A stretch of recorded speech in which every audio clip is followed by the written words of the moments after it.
Just get a general idea of what your sense is, Ben, in terms of how they performed as IEBC in the by-elections. Well, first we must appreciate that this was the first elections the new commission was undertaking. And this was after vacancies in that office for a very long duration, which delayed a lot of places from getting representation, either in the county assemblies or in the Senate or in the National Assembly. One thing came out very clearly, that there is a lot that needs to be done in terms of election preparedness and in terms of the delivery of election processes on the D-Day. We witness, and this cuts across, on the one hand, the participants, who include the politicians and the citizenry, and on the other hand, and most importantly, the IEBC, the referee, who is supposed to be an independent arbiter, especially in disputed contests like what we saw.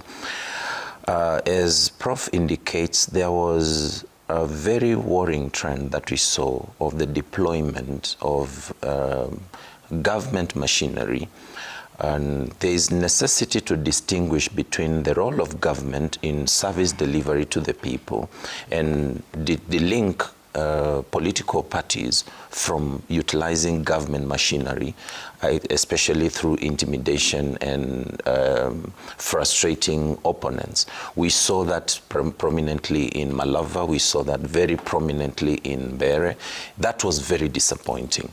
And if that is what the government seeks to pursue in 2027, then every Kenyan who is seeking to participate in those elections has a reason to worry.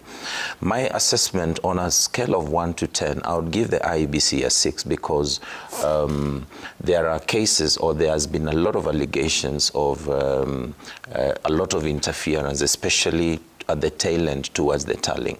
But in terms of preparedness, I think they did an excellent job. In terms of getting the stations running and working on time, that was a good thing. But I think there's a lot of room, and I think it was a very important learning moment for the IEBC. We are gearing up to more by-elections, actually, I believe, early next year, once the gazettement is done, and we expect to see better performance. But most importantly, the political participants need to rise to the occasion. As much as ultimately every political party seeks to win an election, the deployment of unorthodox means that we saw, especially the intimidation that came even from cabinet secretaries and prominent persons in government, must come to an end.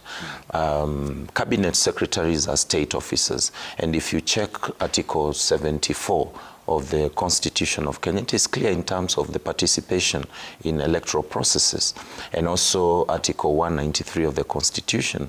So it will be tragic to witness that trend going forward. Okay. Yes. Maliba?